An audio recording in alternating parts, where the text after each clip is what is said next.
Radio Éxito Educativo con Víctor Núñez. Wait. Okay, now, from the beginning.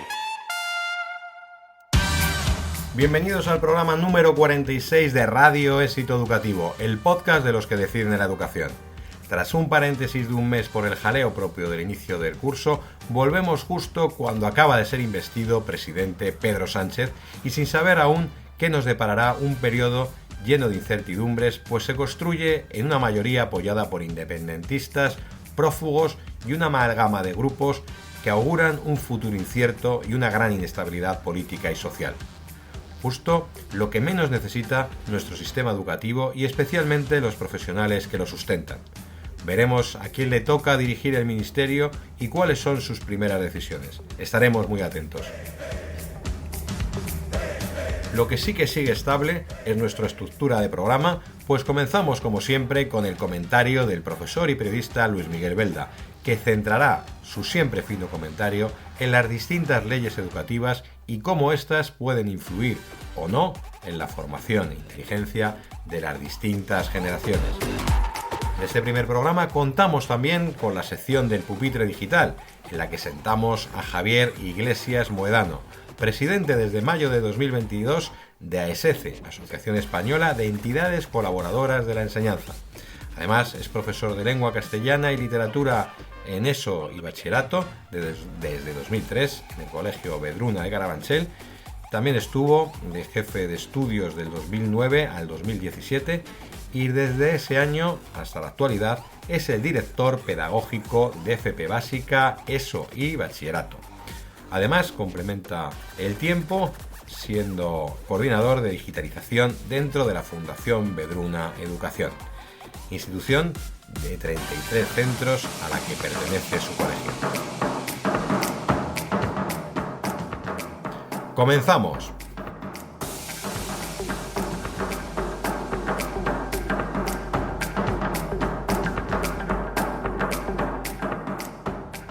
Desde el estrado, una visión global de la educación con Luis Miguel Belda.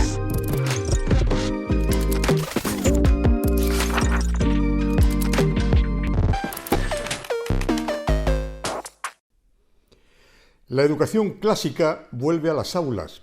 Así titulaba un diario de tirada nacional, concretamente El Mundo, después de que Navarra, como hemos informado también aquí en Éxito Educativo, se haya convertido en la primera comunidad autónoma que ha aprobado volver a la jornada partida en los centros educativos.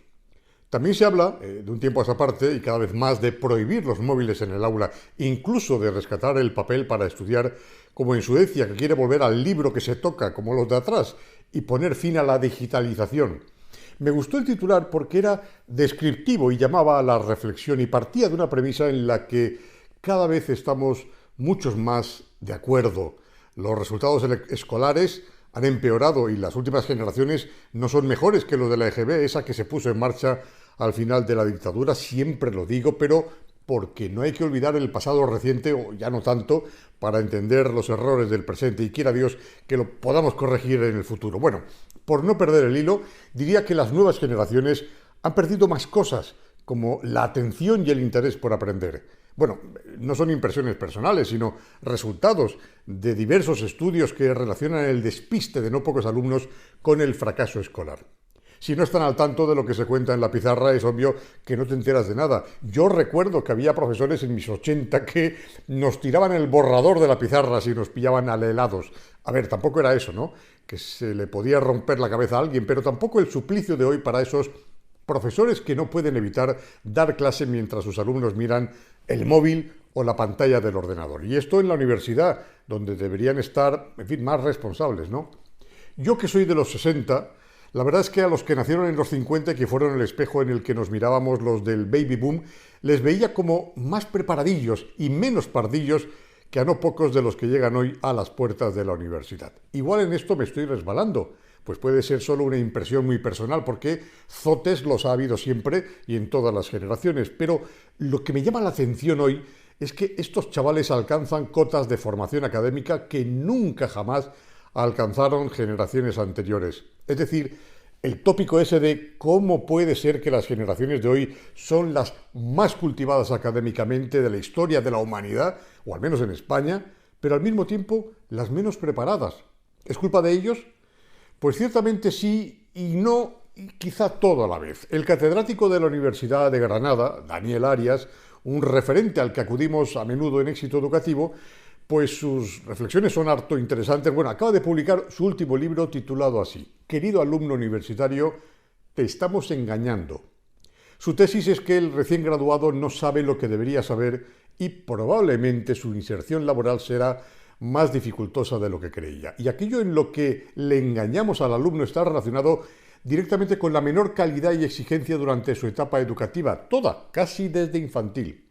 Fruto todo ello de esas reformas educativas que persiguen mantener al joven el mayor tiempo posible en un centro educativo a costa de ser, por llamarlo de alguna manera, más blandos, con consecuencias como las de pasar de curso con suspensos o dar títulos que algunos no merecerían. La educación clásica vuelve a las aulas. Decía que me gustaba ese titular porque parece anunciar un nuevo tiempo, aquel en el que el profesorado, un tercio del cual anda bastante desanimado, y el alumnado, así como desorientado y desganado, podrían ver la luz al final del túnel. Porque esto es como lo del lío este de estas semanas, de si la amnistía, las cesiones a los independentistas o el bocado que se lleva el Estado de Derecho con todo ello. Las leyes pueden cambiar las cosas, pero en realidad lo harán si la sociedad lo permite. Una ley puede revertirse, todo depende de, como decía Lluís Llach en su La Estaca, lo que son las cosas, ¿verdad? Decía, si tú les tires fort per aquí y yo les tiro fort per allá, segur que tomba, tomba y tomba, y ens podrem alliberar. Es decir, si tú estiras por aquí y yo por allí, seguro que cae, cae, cae y nos podremos liberar. Bueno, pues todo es que docentes, directivos, padres, alumnos tomemos conciencia de que la cosa no va bien y de que estamos a tiempo de enfrentar reformas educativas que acabaron con aquella educación clásica del titular del periódico. Segur que tomba, pero hay que ponerse, ¿eh?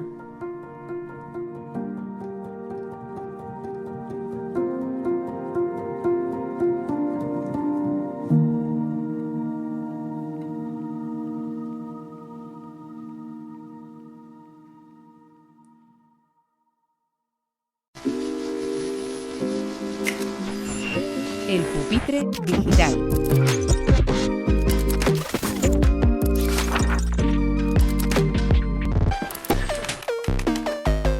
Bienvenidos al Pupitre Digital, el espacio de entrevistas de Radio Éxito Educativo y, bueno, nuestro canal también de YouTube.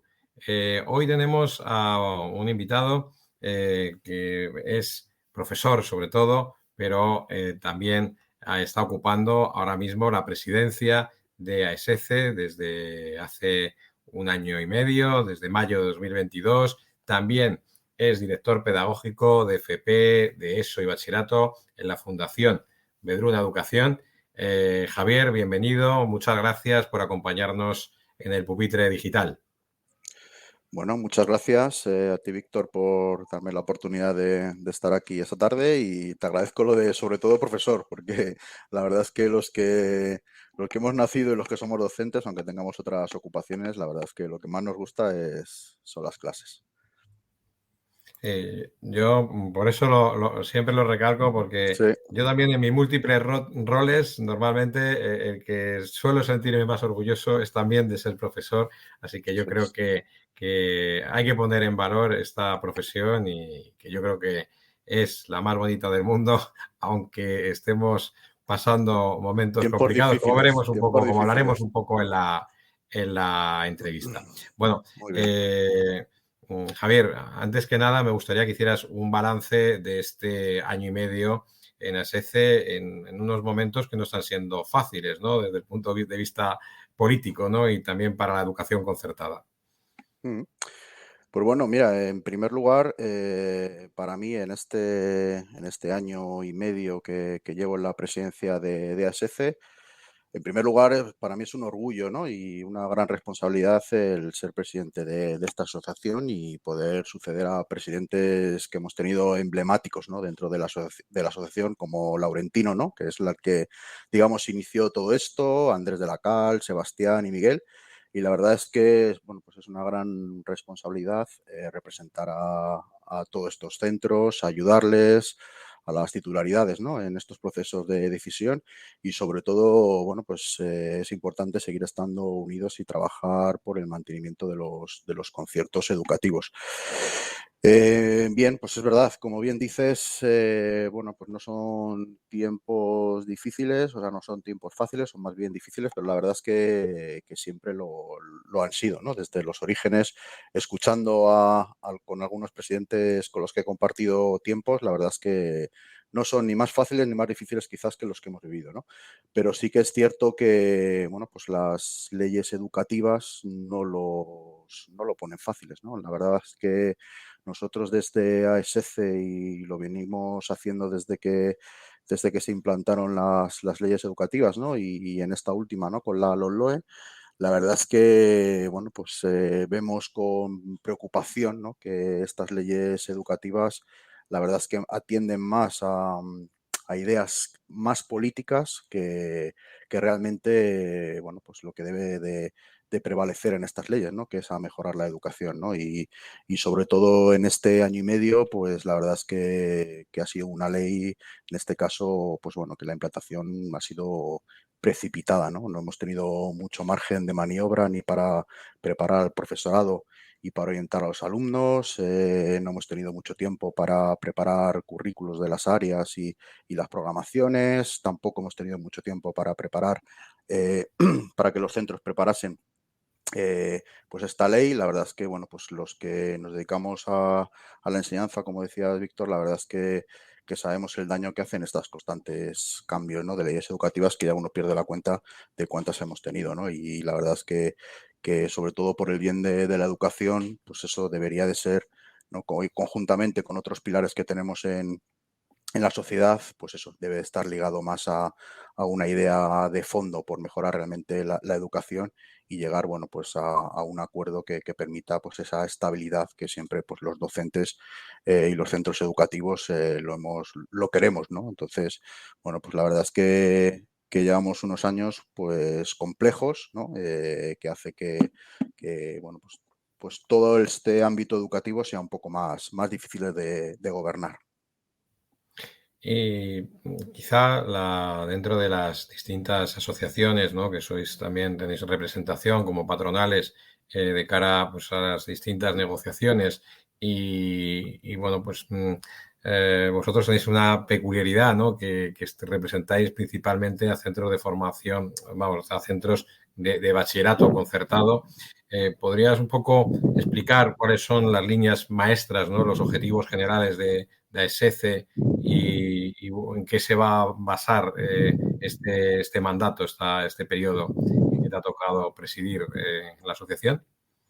Pues mira, en primer lugar, vamos, vuelvo a insistir un poco en lo que te decía. Desde ASC siempre hemos hecho un llamamiento a nuestros políticos, tanto estos como los futuros, porque, bueno, pues que para trabajar juntos, unidos en este proyecto común, ¿no?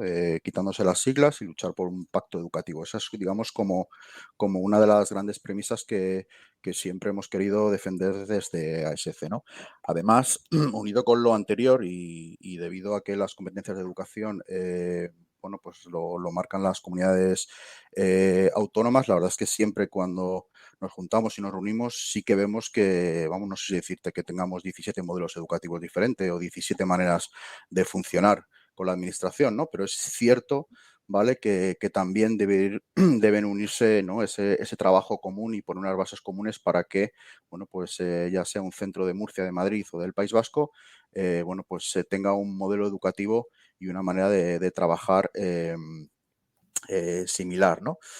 ¿Qué más? Otra línea de acción que tenemos en ASC es, bueno, pues reiterar nuestra propuesta de que exista una única prueba de acceso a la universidad, ¿vale? Como centros de bachillerato también, bueno, pues vemos que por qué no podemos luchar porque tengamos una única prueba, ¿no? Con unos criterios, unos contenidos homogéneos que aseguren, bueno, pues la equidad y la no discriminación por razones de lugar o de haber nacido o estudiado en una comunidad autónoma, ¿no?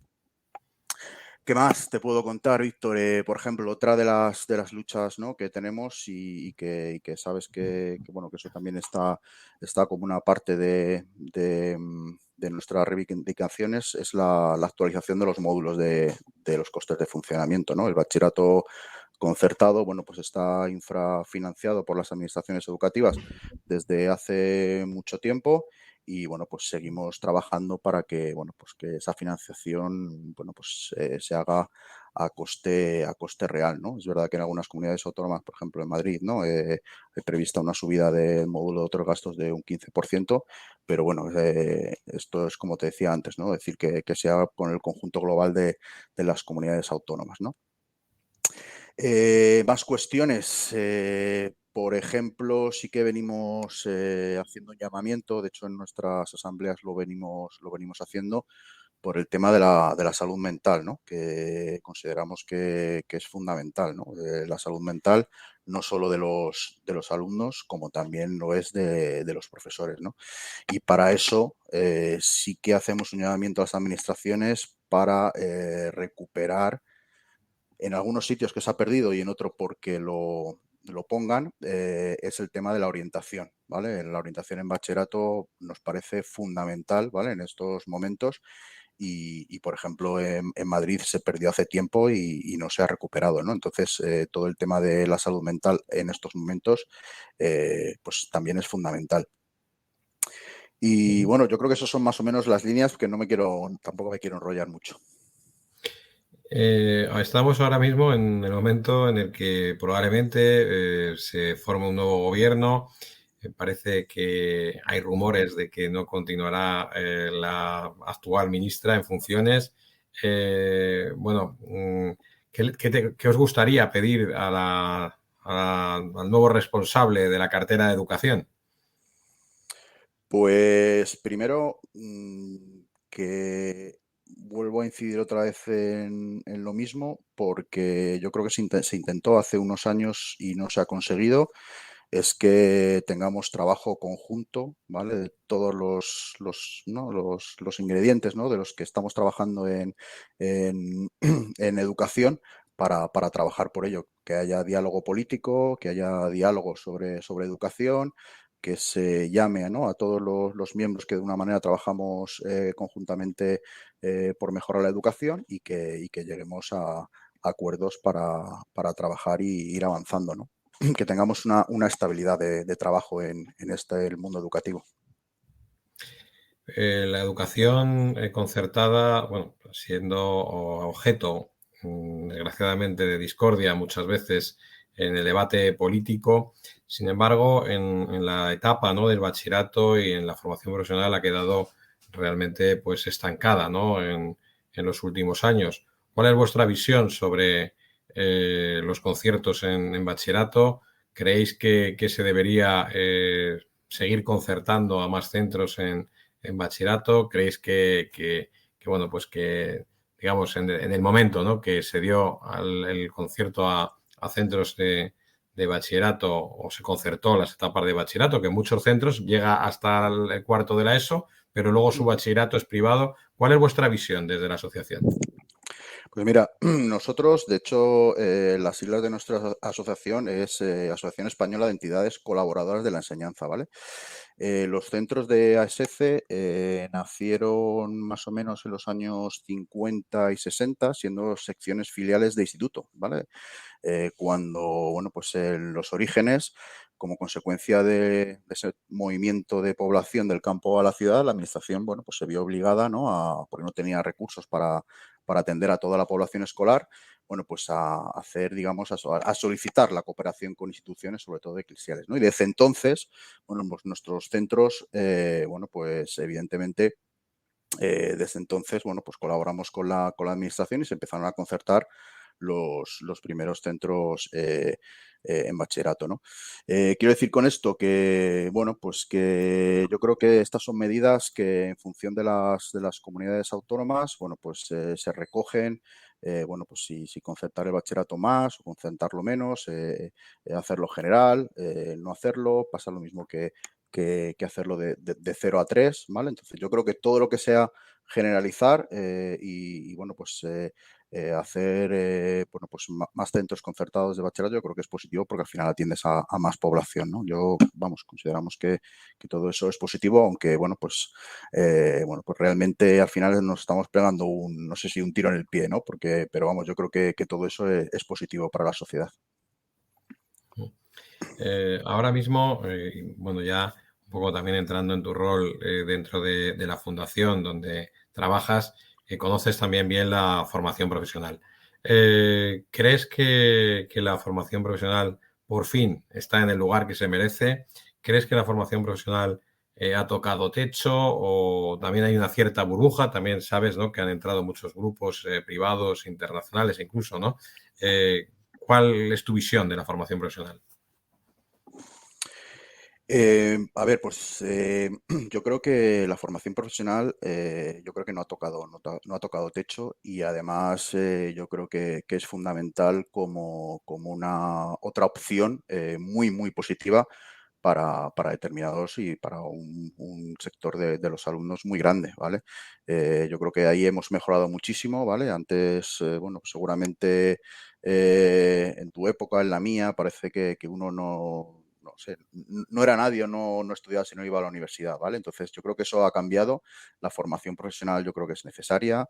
La formación profesional cada vez es de más calidad y entonces, bueno, pues es un gran complemento bueno, pues para abrir el abanico, ¿no?, de oferta, digamos, académica para el futuro de nuestros alumnos. Y además es que es combinable, ¿no? Hoy en día muchos alumnos hacen formación profesional y luego hacen grados universitarios, etcétera, ¿no? Entonces, yo creo que es positivo y que ampliar plazas, ¿no? Y sacar cuanto más plazas en este sector, yo creo que es fundamental. Dentro de la FP hay, bueno, casi es muy residual, ¿no? La FP que está concertada, ¿no?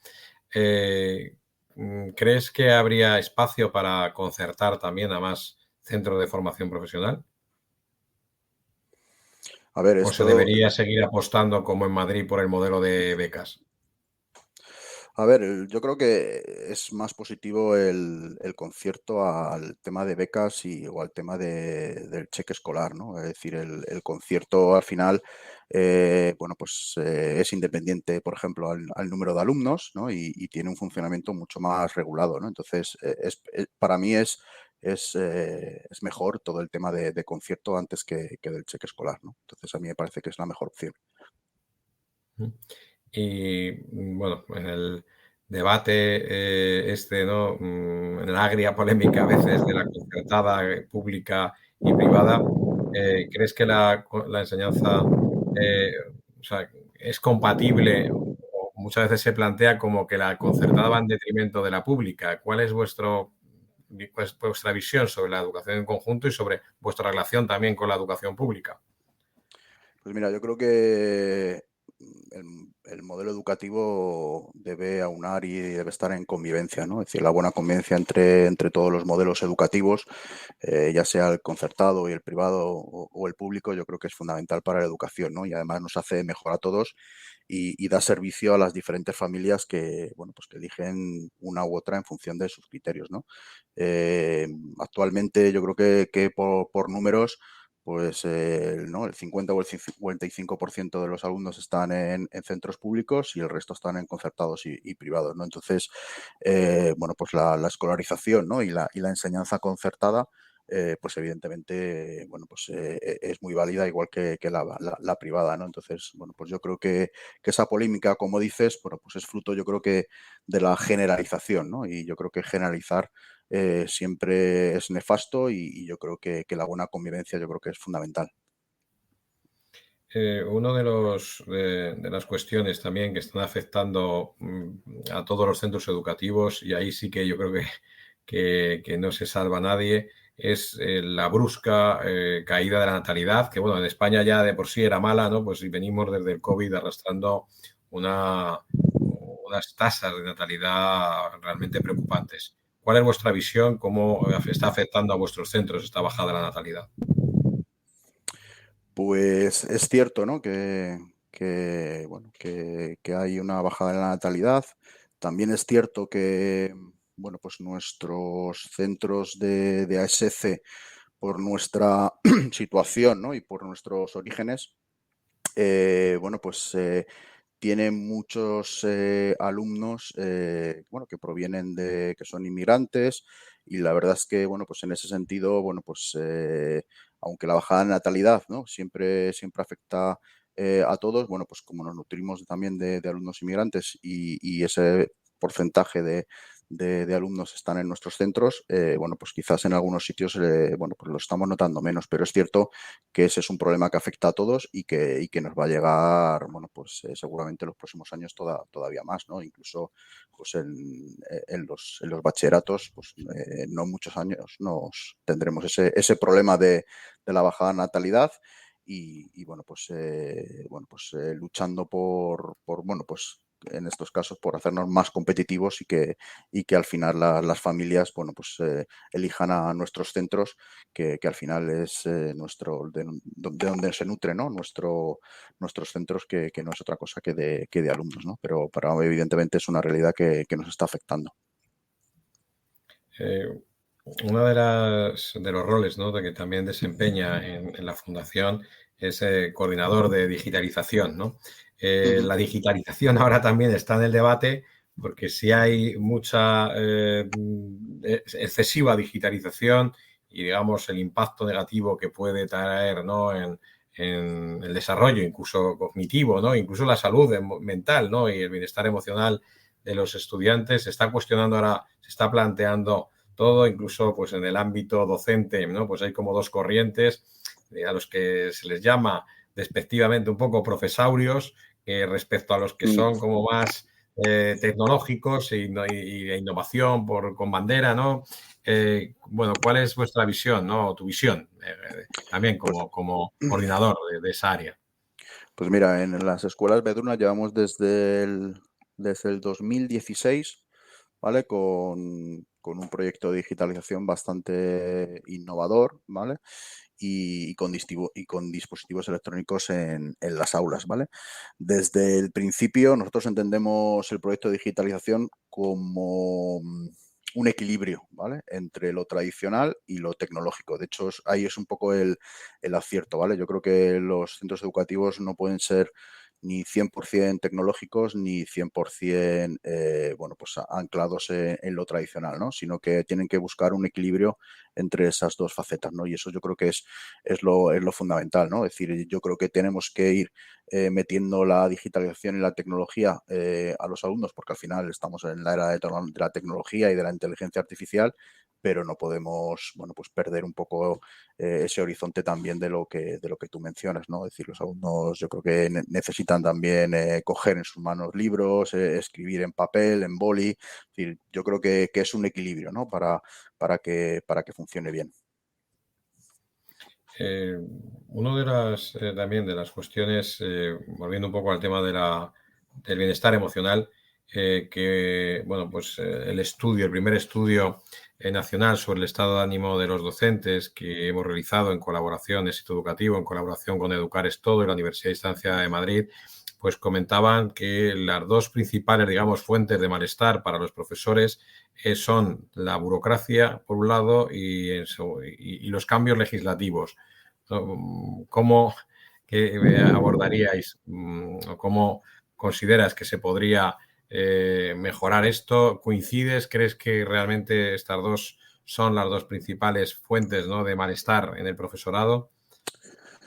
Bueno, a ver, yo creo que la labor docente, a ver, es compleja, ¿no? Es verdad que el malestar, cierto malestar reside, bueno, pues evidentemente en la complejidad de lo burocrático, pero no en sí porque yo creo que a los docentes no nos asusta el trabajo ni lo burocrático, sino el estar cambiando constantemente, ¿vale? Entonces, las leyes educativas, por ejemplo, ¿vale? La LOE, bueno, pues te aterriza en un, en un centro educativo, la tienes que adaptar, pero claro, la tienes que adaptar y en tu foro interior estás diciendo, cuando entre el siguiente partido político, en este caso el PP, pues de aquí a X años va a sacar otra ley educativa, la vamos a volver a cambiar. Entonces, eso al final, para un docente, la perspectiva de decir, pues es que al final esto es un trabajo que hago hoy y al cabo de unos años lo voy a tener que repetir o lo voy a tener que cambiar. Entonces, esa es una perspectiva que yo creo que al final, bueno, pues termina cansando, ¿no? Pero sobre todo, además de lo que argumentas, la salud mental, ¿no? Y el cansancio de los docentes también viene por la labor que hacemos en las aulas, ¿vale? O sea, que eso se añade, ¿vale? Que yo añadiría, ¿no? Por eso, si me preguntas que si es lo más importante, bueno, pues no sé si lo más importante, pero también hay que unir y hay que añadir que la labor docente cada vez es más compleja, ¿no? Por un lado, en lo pedagógico, porque nos esforzamos, ¿no? En adaptar a una nueva ley, nos esforzamos para preparar bien nuestras clases, unirlos con las nuevas metodologías, las tecnologías, etcétera. Pero por otro lado, también, bueno, pues la atención al alumnado, bueno, pues es complicada, ¿no? Es decir, tenemos en las clases grupos de alumnos, ¿no? En función de la ratio, 25, 30 alumnos por clase, cada uno, pues, diferente al otro, ¿no? Porque al final, como todos, ¿no? Somos variados y diversos, pero todos atendidos, pues, en la misma clase, en el mismo momento, y eso al final lo hace muy complicado porque cada vez más tenemos en clase pues esa diversidad de alumnos, ¿no? Alumnos de necesidades educativas especiales, juntos con hiperactividad, dislexia, alumnos disruptivos, alumnos más tímidos, alumnos más brillantes, otros que no lo son. Entonces, todo eso juntos, ¿no? Y a la vez, y este para mí es uno de los grandes retos que tenemos los docentes en los centros, ¿no? Además de todo lo pedagógico, lo burocrático, realmente como decíamos antes, ¿no? Los que somos docentes y estamos en el aula, al final nuestro cansancio también se da un poco por el día a día, ¿no? Más allá de lo burocrático, la profesionalidad que tenemos, ¿no? De atender al alumnado en todas sus variantes es difícil, ¿no? Y además, si hablamos de la salud mental, bueno, pues hay que decir, ¿no? Que venimos del esfuerzo de la pandemia, aunque ya llevamos unos cuantos años, pero bueno, yo creo que sí que hay un llamamiento para cuidar la salud de los docentes, que es fundamental, ¿no? Y como te decía, además los centros de ASC precisamente nos caracterizamos desde los orígenes por atender a alumnos desfavorecidos y que hacemos una gran labor social. Una de las claves también, bueno, en la gestión de un colegio, por supuesto, ¿no? Y luego también tenía un impacto, o los profesores, desde luego, digamos, relacionan mucho el buen clima, ¿no? Laboral con un buen equipo directivo y, sin embargo, bueno, en el estudio, pues parece que no se sentían lo suficientemente respaldados muchas veces por esos equipos directivos. ¿Cuál es vuestra visión también, o tu visión también como parte del equipo directivo de una fundación que tiene una larga experiencia en centros educativos y que tenéis centros educativos también por toda España? ¿Cuál es vuestra visión también del perfil del directivo ideal para los centros? Bueno, no sé, yo te puedo decir cuál considero que es el perfil de un buen directivo o de un equipo directivo ideal, que no sé si lo hay porque eso es muy complejo, ¿no? Pero sobre todo, el equipo directivo no puede estar ajeno a lo que le rodea. Que decir, a veces entendemos, o el equipo directivo, la dirección de los centros, basamos mucho tiempo en lo burocrático, ¿no? En labores de despacho, porque al final son cosas importantes y urgentes las que tenemos que ir atajando, ¿no? Pero si queremos funcionar bien y trabajar bien con los docentes y con los alumnos, el equipo directivo tiene que estar abierto tiene que ser cercano, ¿no? A la comunidad educativa, tiene que escuchar a los docentes, tiene que escuchar a los alumnos, porque si no, al final está ajeno como a la realidad que pase, ¿no? Entonces, a mí me parece que sobre todo es fundamental que sepamos poner una balanza entre la burocracia, ¿no? Y las labores, digamos, que, como yo llamo, de despacho, y luego la atención real al centro educativo, ¿no? Al profesor, al alumno, y vamos, eso es fundamental. Muy bien, pues Javier, una de las cuestiones que siempre planteamos y que cerramos la entrevista con ella, con esta pregunta, es ¿cómo crees que debería ser el centro educativo ideal? Buah, qué difícil. Centro educativo ideal es difícil, pero bueno, pues como me pides ideal, pues yo creo que ideal es donde los docentes y los alumnos estén felices. Y si están felices, eso es sinónimo bueno, pues de que las cosas van bien. Ujú. Muy bien, pues muchas gracias a Javier Iglesias por acompañarnos en el Pupitre Digital y por ofrecernos la visión tanto de un maestro, del presidente de ASC y también de un miembro del equipo directivo de la Fundación Vedruna, que tiene pues también una larga trayectoria y tradición en la educación en España. Muchas gracias. Muchas gracias a ti. Un placer.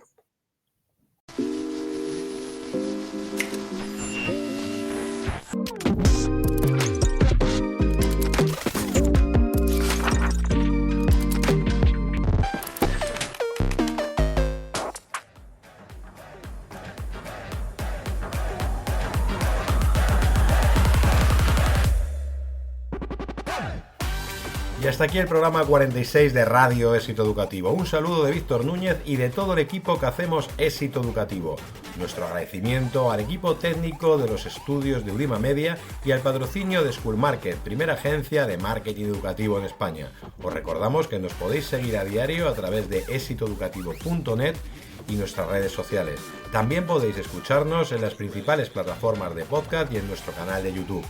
No olvidéis suscribiros tanto a nuestra newsletter semanal como darle al like a los distintos canales para no perderos ninguna novedad y además mostrarnos así vuestro apoyo al programa. Muchas gracias, muchos éxitos, mucha fuerza y educación de calidad para todos.